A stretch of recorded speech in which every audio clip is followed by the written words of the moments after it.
Story 1. He had worked the night shift for almost 12 years.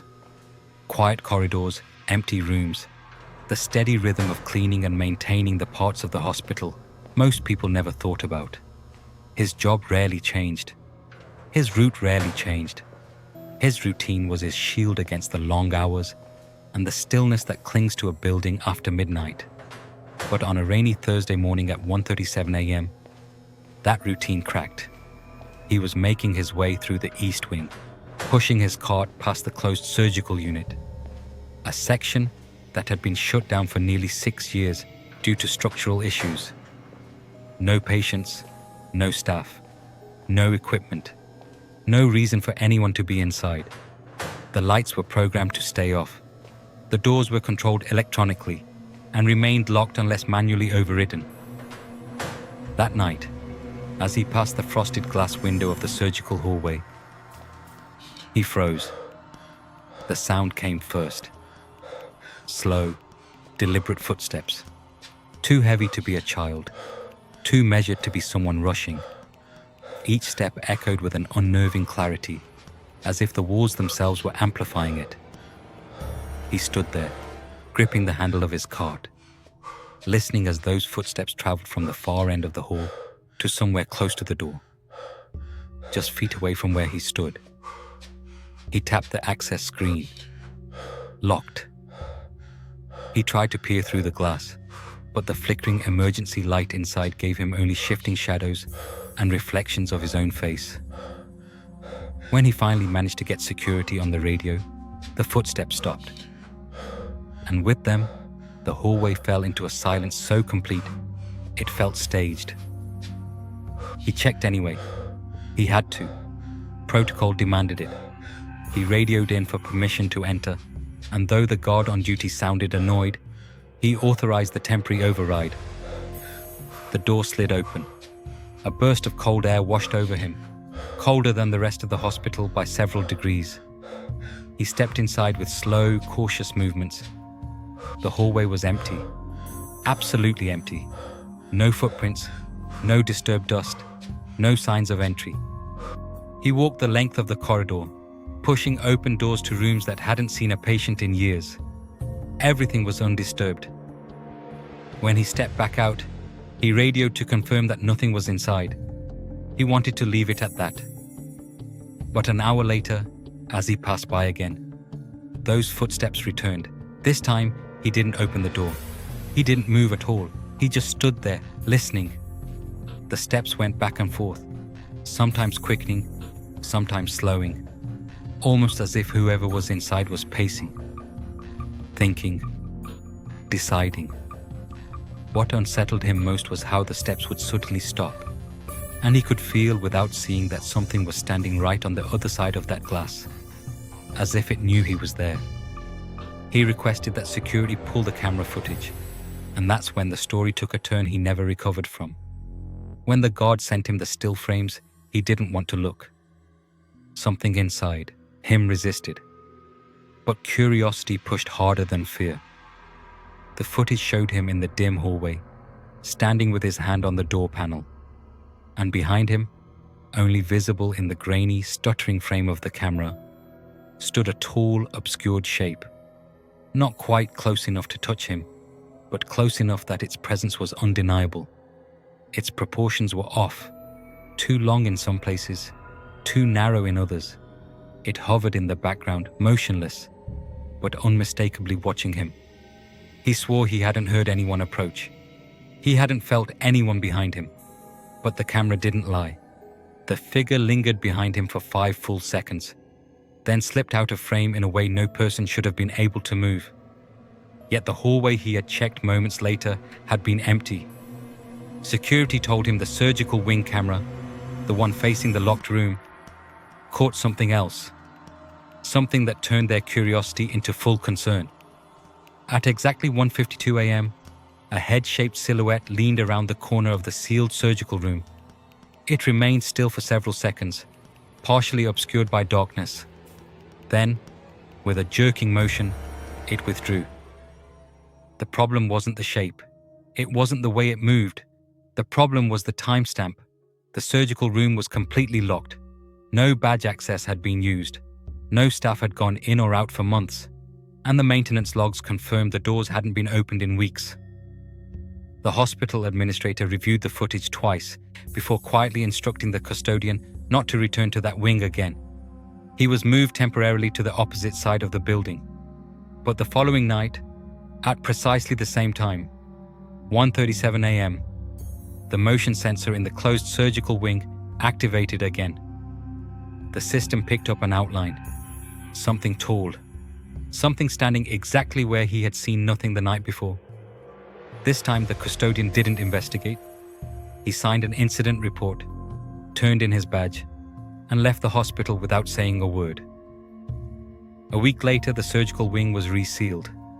New locks, new restrictions, no explanation. The staff still talk about it privately. The guard who handled the footage refuses to view that hallway feed alone. And the night custodian? He hasn't worked a night shift since. Some believe the cameras caught a glitch, light distortion, a shadow, a trick of the lens. Others believe the locked surgical wing was never as empty as the hospital claimed. But the custodian says one thing with absolute certainty. There was someone in that hallway with him, and whoever they were close enough to hear him breathe. Would you have kept working after seeing that footage? Story 2. At 2:17 a.m., on a stretch of road most drivers avoided after dark, a night shift bus driver slowed to a stop. He had seen the faint shape of someone standing near the rusted mile marker, an area long removed from official routes. No homes nearby, no working streetlights, nothing but farmland, forest, and a 2-lane road that seemed to narrow in the dark. Still, he stopped. Habit, protocol, and perhaps a quiet sense of duty that never quite fades in people who have worked the night shift for too long. The woman stepped into the glow of the headlights, pale, soaked from the knees down, clothes clinging to her as though she'd walked through mud or marshland. She didn't raise a hand, didn't signal. She simply stood there, waiting, as if she knew he would stop for her. Despite the fact that the route she flagged down hadn't officially operated for nearly 7 years due to a fatal crash that had forced the city to shut the line down. She boarded without a greeting, no eye contact, no explanation, and the driver, unsure but unwilling to escalate a potentially delicate situation, simply nodded and closed the doors. She wasn't the problem that night. It was what came after. He followed his usual procedure, checked the mirrors, eased back into the lane, and radioed dispatch to note an unscheduled pickup. No response. Not unusual for that part of the route. Radio dead zones were common. The woman chose a seat halfway down the bus, right beneath a flickering overhead light. She sat with her back straight, hands folded in her lap, staring ahead at nothing in particular. She didn't speak, not even to confirm her destination. As the bus rolled past empty fields and derelict barns, he noticed something else. The smell. It arrived gradually, like damp earth warming under a furnace. Thick, heavy, the smell of wet soil clinging to someone after being buried in it. He checked the rearview mirror, expecting to see her adjusting her clothing or wiping mud from her shoes. Instead, the reflection looked off. Not wrong at first glance, just slightly blurred, like the lens had smeared, or like heat was rising between the camera and the subject. He blinked, rubbed the mirror, checked again. Her reflection sat perfectly still, but her hands, folded neatly in her lap in real life, were resting on the seat beside her in the reflection. Her posture didn't match. Her head didn't tilt the same way in the mirror as it did when he looked back directly. He tried not to stare. That's when she whispered, low, steady, barely audible over the hum of tires on asphalt. "Don't look back." She didn't turn her head when she said it, didn't move at all, but her voice carried a weight that made the hair on his arms rise. He faced forward immediately. A cold draft swept through the bus, as if someone had opened a window. But all windows were sealed. He checked the temperature gauge. Interior heat should have been stable, yet his breath began to fog faintly in front of him. He tightened his grip on the steering wheel. Then came the first jolt. He flinched. That sound wasn't from debris. It was too deliberate, too centered, as if something had landed on the roof of the moving bus. The emergency lights along the aisle flickered, then flashed red, then went dark again. He slowed down instinctively, eyes darting from the road to the overhead mirror. Every empty seat behind the woman shifted slightly, just an inch or two, like weight had been added to them, like bodies had settled into place. But there was no one there. He checked the woman's reflection again. She was still visible in real life, motionless, staring ahead. But in the mirror, she was fading. Not disappearing quickly, not vanishing suddenly.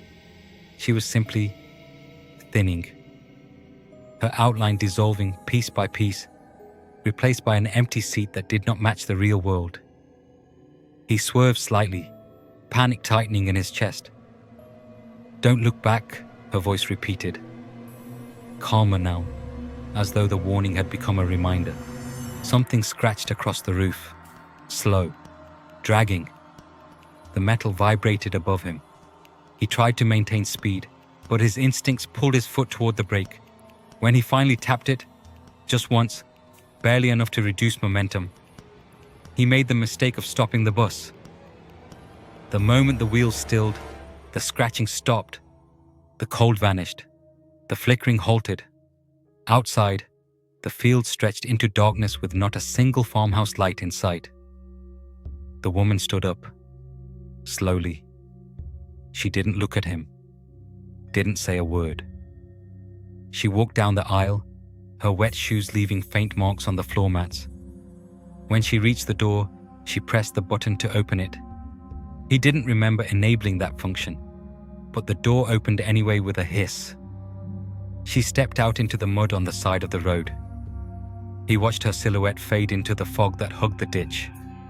He waited for a moment, for her to signal she needed help, or that she'd reached wherever she had been heading. But from that moment on, the road remained empty. He radioed dispatch again. Still nothing. He decided to check the exterior of the bus. What he found unsettled him far more than the woman had. There was only one set of footprints outside. Hers, deeply pressed into wet soil. No second trail. Nothing indicating that whoever, or whatever, had climbed onto the roof had ever touched the ground. He stepped back inside, heart pounding.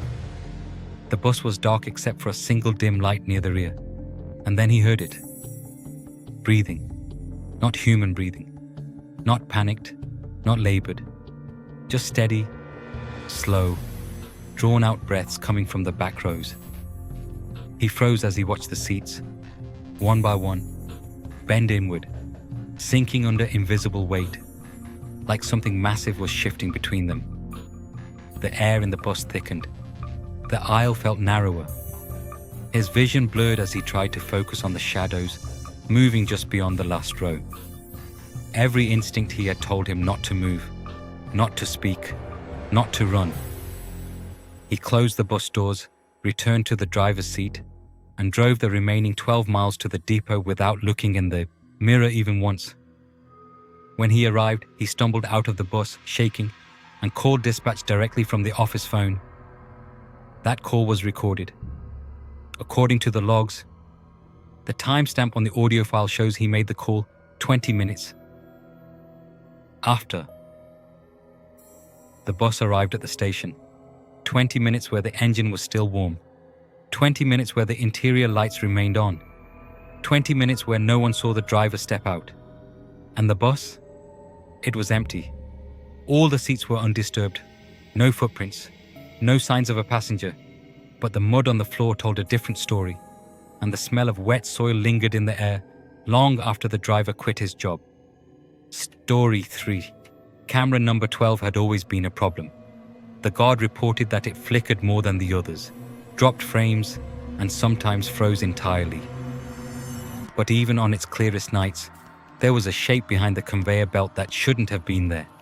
A person-sized form, motionless, facing the wrong direction.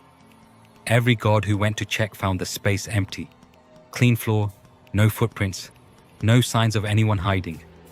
Still, the figure always returned. The guard on duty that week had already gotten used to long stretches of silence. He worked the overnight shift alone in a monitoring booth, overlooking a warehouse that could fit several football fields. 14 cameras covered the floor. 13 behaved normally. Only one showed something that shouldn't exist. He tried to rationalize it at first. Maybe it was a reflection. Maybe some old equipment stacked in a way that created an illusion. But every time he zoomed in, the shape would sharpen just enough to look unmistakably human. Shoulders, a head, a slight tilt, as if listening. Then the strangeness began. During one shift, he noticed that the pallets in that section of the warehouse appeared slightly out of place. He rewound the footage. Nothing. No movement. No forklifts scheduled. No workers present. Yet, frame by frame, pallet stacks ended up inches away from where they had been. Subtle enough to question, but clear enough to disturb. The shape behind the belt never moved during these shifts, but the environment around it did. Another night, a noise rippled across the audio feed of camera 12. It wasn't mechanical. It sounded like something dragging across the concrete floor. Slow at first, then halting abruptly, as though whatever caused it didn't want to be detected. When he muted the feed, the dragging continued, weakly echoing through the real warehouse. That was the night he began keeping the door locked. He tried adjusting the angle of camera 12, rotating it, zooming out, zooming in. The figure remained, never closer, never farther, just waiting behind the conveyor belt, fully still. But sometimes when he returned his eyes to the monitor, after checking another camera, the shape seemed higher, as if standing straighter, or leaning ever so slightly into the aisle. Always subtle, always denying any concrete confirmation. The pattern grew more unsettling. Whenever he stared at the figure directly, it stayed motionless.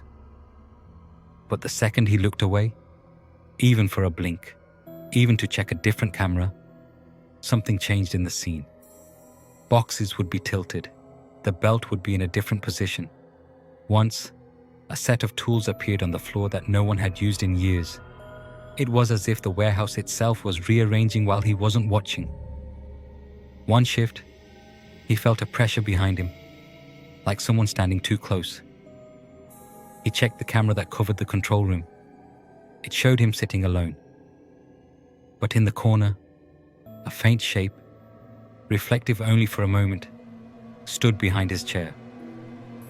The angle wasn't clear enough to confirm anything, but he immediately turned the chair to look. Empty room and complete silence. The audio disturbances worsened. At one point, the microphone on camera 12 picked up slow, steady breathing. It didn't match his own rhythm. It didn't match any machine in the building. The sound rose and fell, almost patient. He muted the audio, but the breathing returned seconds later through a different camera's feed, as if whatever was making the sound shifted locations. One night, the lights under the conveyor belt flickered in a rapid, irregular pattern. Not like an electrical issue, more like something blocking and revealing the bulbs repeatedly. He leaned closer to the monitor, watching as the shadows trembled in a pattern that almost resembled movement. Then, without warning, the screen jolted as something struck the lens. A handprint. Clear. Pressed directly against the camera. Fingers too long, palm too narrow, marking the glass for just a moment before vanishing. He froze. He checked the adjacent camera. It showed a tall shape behind him in the control room again. Just standing, barely visible as a smear of darkness. He spun his chair around. Nothing. No warmth in the air, no footsteps, no door movement. but the monitor confirmed something had been there. The realization hit him slowly, with a weight heavier than fear itself. The cameras weren't malfunctioning. They were working exactly as they needed to. Whatever he was watching seemed to understand how they operated. It moved only when unobserved. It positioned itself in blind spots. It avoided being fully captured, slipping through angles like it had memorized every weakness in the surveillance layout. He had to check camera 12's location physically. He waited until the figure disappeared from the feed. Just a blank view of the conveyor and pallets. Heart pounding, he left the booth and walked the long metal catwalk toward the warehouse floor. His footsteps echoed through the cavernous space. With each step, the darkness seemed thicker, heavier, as though the silence itself expected him. When he reached the conveyor belt, the first thing he noticed were the drag marks. Long, uneven grooves etched into the dusty floor, multiple trails, some recent, some faded, all leading toward the area the figure usually appeared. And lined up beside the belt were old factory uniforms, dozens of them, arranged neatly on the ground. They were laid out in human shapes, filled just enough with dust and fabric folds to resemble bodies waiting to be claimed. None of those uniforms had been used in years. They shouldn't have been here. He backed away slowly, trying not to disturb anything. When he returned to the stairway, he checked his radio for any interference. It was dead, completely silent, not even static, as if the entire warehouse had fallen under a suffocating quiet. He hurried back into the control room and locked the door. Then he checked the monitors. Camera 12 showed him inside the room. It shouldn't have been pointed there. The angle was wrong. The feed should never capture the control booth interior. Yet there he was, sitting in his chair, staring at the monitor that was showing itself. And beside his image on the screen stood something, tall, leaning slightly toward him, completely still, its head angled down as if studying him. But the room he was in was empty. He watched the monitor for any hint of movement. The figure in the feed didn't shift, didn't breathe, didn't sway. Just stood there next to the version of him on the screen. He slowly reached a hand toward the control room's door handle, not breaking eye contact with the monitor. His real room remained silent. But on the screen, he watched as the figure's head gently tilted, acknowledging the motion before he even completed it. He froze. The version of him on the monitor froze too. The feed finally cut to static. He resigned the next morning before the sun rose, and the warehouse quietly took camera 12 offline, removing it from the rotation like it had never existed at all. Story 4. The night shift at the highway station was usually uneventful. A few truckers rolling in for fuel, the occasional traveler asking for directions, the hum of refrigerators, and the distant sweep of big rigs cutting through the long stretch of road. The attendant had settled into that rhythm over months, memorizing every creak the building made and every flicker of the old overhead lights. But recently, something had unsettled that routine. It began with knocking. The first time it happened, he assumed it was a trucker who needed assistance. It was sharp and urgent, coming from the front windows facing the pumps. But when he approached the glass, there was nothing outside. Empty pavement, motionless fuel pumps, a clear view of the highway beyond, stretching into the darkness. He stepped outside, checked around the building, scanned the lot. Nothing. The wind wasn't strong. No debris had been blown around. No animals. Just the echo of knocking that seemed too purposeful to be anything natural. He brushed it off, telling himself he was tired. But the next night, at the Ain Shah's exact same time, the knocking returned. Fast and rhythmic, like someone impatient and deliberately trying to get his attention. Yet again, the lot was empty. He started to feel watched. The motion sensor at pump 4 activated a few nights later, lighting up the immediate area with a harsh glow. He checked the feed. No vehicle pulled in. No person approached. but the light flicked on and off sporadically, as though something passed through the sensor's field again and again. He walked out to reset it, listening carefully. The air was still. The silence pressed in around him, but as he headed back toward the shop door, he heard soft steps circling behind the building. Too deliberate to be an animal, too controlled to be random. When he looked up at the roofline, he saw a figure, just for a second, step back into the shadows at the far end of the lot. Tall, dark, standing at the edge of visibility. He blinked, and it was gone. The camera covering that area showed nothing at all. Inside, things only got stranger. Items on the shelves, especially the loose snacks closest to the aisle ends, began dropping to the floor, one at a time, as if pushed. He reviewed the camera footage. Nothing touched them. They simply fell. The footsteps returned on the sixth night, heavy, slow, circling the building in an unbroken path, like someone pacing in tight loops.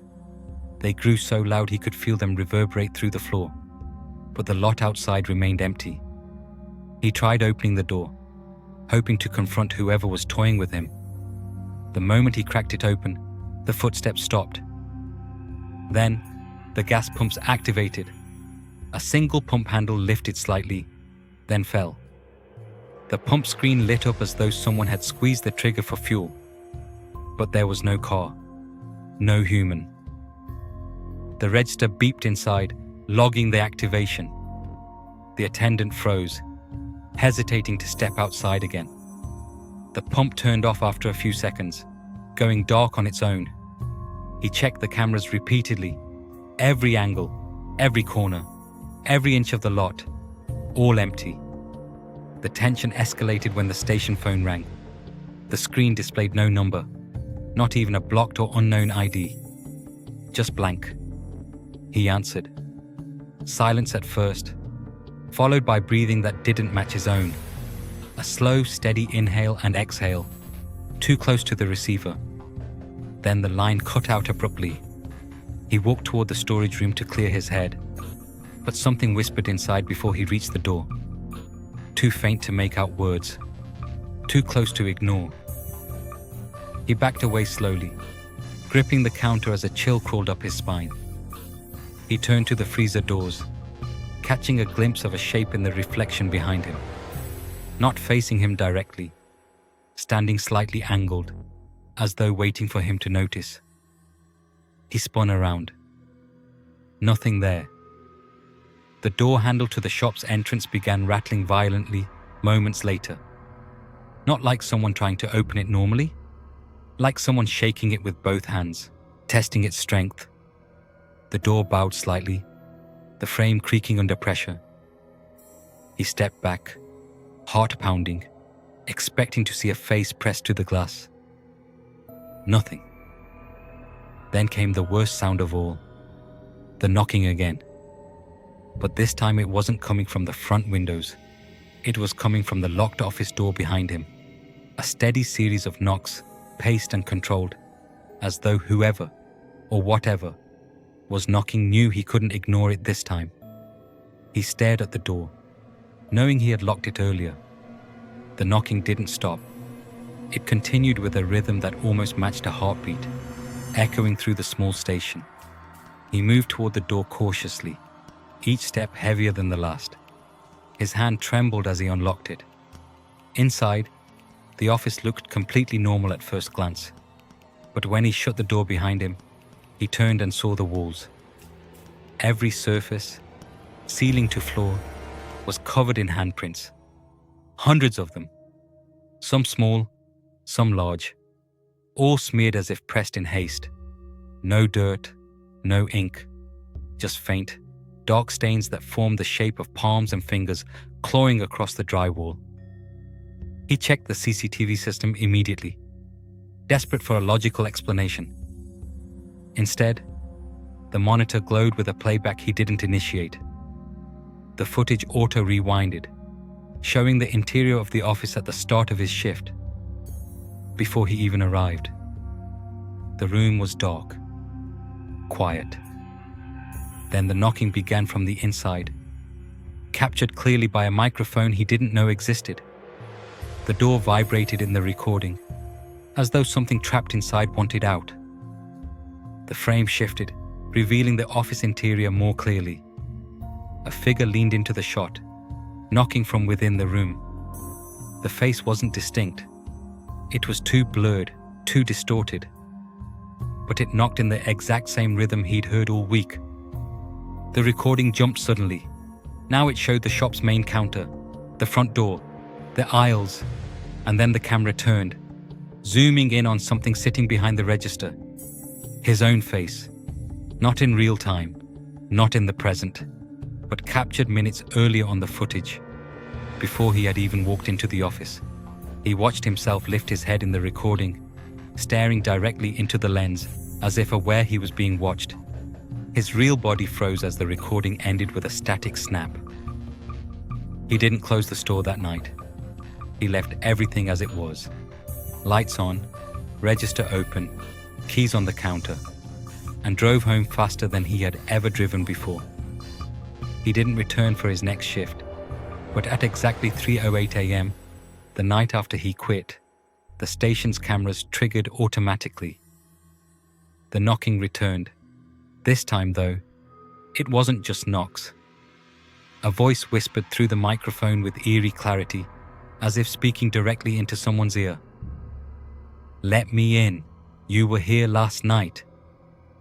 Story 5. The museum was small, old, and mostly forgotten. More of a local curiosity than an active attraction. During the day it felt harmless, even dull. But at night, when the public lights went off and the hall settled into long stretches of stillness, the place took on a different atmosphere. The volunteer who worked the night shift knew this better than anyone. He had walked the exhibits thousands of times, memorized every artifact, every display case, every framed plaque. He knew exactly where everything belonged, which is why he noticed the first anomaly immediately. It began with a figure standing in the middle of the colonial exhibit. A mannequin. At least, that's what he assumed. Dressed in an old suit, head tilted slightly downward, hands posed at its sides. The museum didn't use mannequins, he thought, but maybe a new piece had been added. He didn't question it, just noted it, and kept doing his rounds. But the next night, the figure stood in a different room. Then, the night after that, it stood in another. There was no pattern. Sometimes it appeared in the war gallery, sometimes in the Victorian room. Once, it stood at the end of the main hallway, as though waiting for him to turn the corner. He never saw it move, not once. Every time he entered a room, it was already there, already motionless, already watching. Though he never dared look at its face long enough to confirm where its eyes were pointed. He tried documenting its movements, making little marks on his clipboard. Which room it was in, what direction it faced, how far it stood from the nearest wall. But the more he tracked it, the more erratic its relocations became. One night, it jumped from the lobby to the archives room within the span of just 20 minutes. On another night, he walked past the Egyptian gallery and found two of them instead of one, both identical, both facing opposite directions like they'd just separated. He didn't sleep well during those weeks. He started arriving early for his shift, just to walk the museum once in daylight.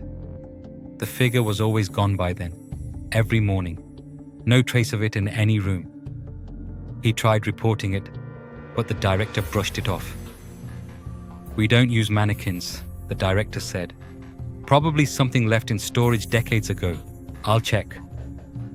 The volunteer didn't believe that explanation, but he didn't push it. Then came the night he couldn't explain away. He was performing his final sweep of the second floor. All the exhibit doors were locked for the night. The museum liked to keep the archives room especially secure, so he made sure to check it twice. The lock clicked firmly into place. Satisfied, he stepped back and turned to head down the hall. That was when he heard it. A soft scrape inside the locked room, then another. A long, dragging sound, as though something heavy shifted across the floor. He froze, listening. The sound came again, this time followed by the faint crack of wood under pressure. His hand trembled slightly as he reached for the doorknob. Another scrape. Another slow shift. Something was moving in there. He exhaled slowly, unlocked the door and opened it. The mannequin stood inches from him. The same figure he'd been finding all over the museum, but now it was so close he could see the scuffs on its hands, the faint discoloration on its cheek, the way its head tilted forward like it had been leaning in. Its arm was extended toward him. Not fully, just a single hand reaching outward, as though offering something invisible. He stepped back instinctively. The mannequin didn't move, didn't tilt, didn't shift. But he knew, without any question, that it hadn't been there when he locked the room. He left the museum before his shift was over. He didn't go back inside the archives room. He didn't even collect his things from the break office. He walked out the front doors, got in his car, and drove home in absolute silence. When he returned the next morning to resign, the director was already in his office sorting through files. The volunteer kept his explanation simple. "I can't work here anymore. Something isn't right in this building." The director didn't look surprised. He simply closed a folder, leaned back in his chair and said calmly, "I'm not sure what you think you saw, but we don't keep mannequins here. Not a single one. Haven't for years." The volunteer stood there, waiting for some clarification. Maybe a hint that the director was joking, but the director didn't smile. He didn't add anything. He just repeated it once more, almost absently. "There are no mannequins in this building." The volunteer never returned, and the museum never mentioned anything unusual happening at night. But after he left, the director installed new locks on every exhibit door and placed a motion sensor in the archives room. When asked why, he simply said it was for safety. He never explained what kind of safety he meant. As for the volunteer, he moved out of town entirely. And to this day, when he hears the quiet shuffle of footsteps behind him in an empty hallway, he refuses to look back. Which story disturbed you the most? Have you ever worked a night shift and seen something strange? You can send your story to the Gmail in our bio. Your story might be featured in a future episode.